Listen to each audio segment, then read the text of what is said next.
ঈমান আনার পরে জীবনে মাওলাকে আল্লাহ, শুধু আমার মাওলাকে একবার আমার মাওলাকে আল্লাহ বলিয়া ডাক দিছে, ওই ব্যক্তিকে আমার মাওলা আজীবন জাহান্নামে রাখবে না। ও তো একবার ডাকছে আমার মাওলা, একবার। ইন্নাল্লাযীনা আমানু ওয়া আমিলুস সালিহাতি কানাত লাহুম জান্নাতুল ফিরদাউসি নুজুলা। আমল কি?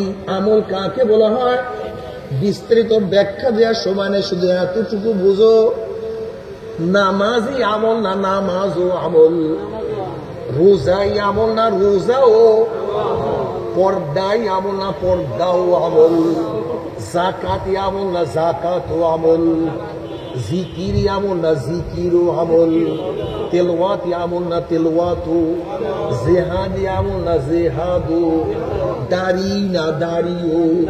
ইন্নাল্লাযীনা আমানু ওয়া আমিলুস সালিহাত মানে নবী আলাইহিস সালাতু ওয়াস 23 বছরের জিন্দেগিতে মা আতাকুমুর রাসূলু ফাকুযুহু ওয়া মা নাহাকুম আনহু ফান্তাহু। মা লফজ আম, উমুমিয়াতের ফায়দা দেয়। মা উমুমিয়াতের ফায়দা দেয়। অর্থ কি দাঁড়ায়? মা আতাকুমুর রাসূলু ফাকুযুহু, নবী যাহা কিছু নিয়ে আসছেন, রসুল যাহা, এই যাহার অর্থ দিলাম কোথার থেকে? মাঠ থেকে। মা আতাকুমুর রাসূলু ফাকুযুহু, নবী বলে যাহা, নবী জানিয়ে আসছেন না, জানিয়ে তার যাহা আম।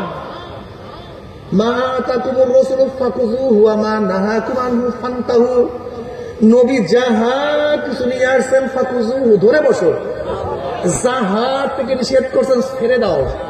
তার মানে নবী নামাজ পড়ছেন কি পড়েন নাই, রোজা রাখছেন কি রাখেন নাই, পর্দা করছেন কি করেন নাই, জিকির করছেন কি করেন নাই, জিহাদ করছেন কি করেন নাই, অন্যার মোকাবেলা আমার নবী করে নাই। তা তুমি করো না কেন? সৎ কাজের আদেশ আমার নবী কোনোদিন দেননি, তা তুমি যাও না কেন?